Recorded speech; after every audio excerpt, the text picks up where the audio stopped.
Antigës së Shqipërisë. Kontingjenti i tretë i forcave komando do të niset për në Afganistan. Janë 110 efektiv të kësaj njësie elit të forcave tona të armatosura, që do dërgohen me mision në Herat, nga ku do të shërbejnë së bashku me forcat ushtarake italiane.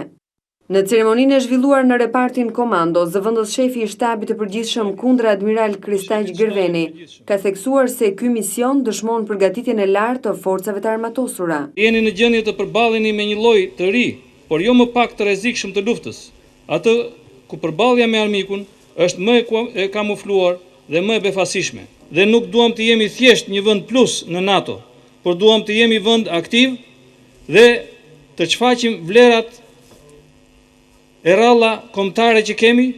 Kontingjenti i tretë komando udhëton për në Afganistan vetëm pak ditë pas nisjes së njësisë së forcave speciale, të cilat do të angazhohen për herë të parë në luftime të drejtë për drejta në Afganistan. Të ushtarakëve që nisën me mision.